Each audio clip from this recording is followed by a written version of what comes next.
So in addition to the story campaign, which is represented by Prologue, we have 4 additional game modes which make up what we call deniable ops. Those 4 modes are Hunter, Infiltration, Last Stand, and Face Off.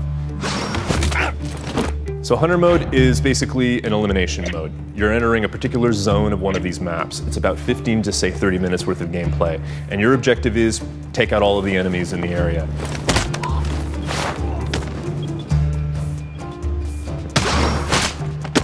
Sweeper, clean.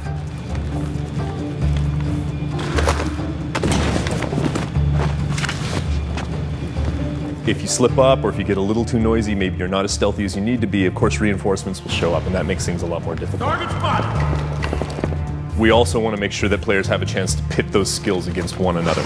So we've introduced an adversarial mode, spy versus spy. We call it Face Off. And the concept is that these 2 agents are stalking each other in the shadows, as you might expect.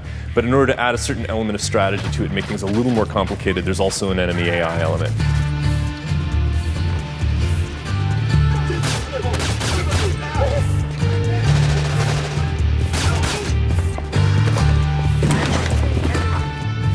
Last Stand is really something new for the Splinter Cell world. It's basically a survival mode. Our agent or agents are tasked with protecting an object of some value. In this case, it's an EMP warhead that's destructible.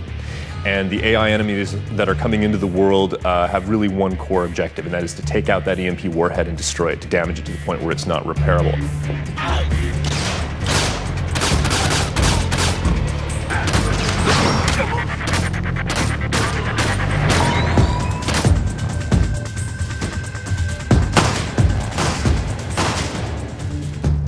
Infiltration, I like to think of as our gift to the loyal Splinter Cell players, the people who've been with the franchise from the very start.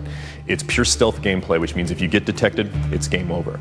And as you would expect, we introduce a lot of security ingredients into that mix. So we see cameras, we see turrets, we see lasers, all of these elements which help make things a little more difficult for the players who are trying to move through this space without getting spotted. Tango down, neutralized. With all of these new gameplay ingredients and new mechanics that we're giving players to try to use and explore, we want to reward those players that are using those tools. We want to reward the players that are being the completionists and are exploring every corner of the game.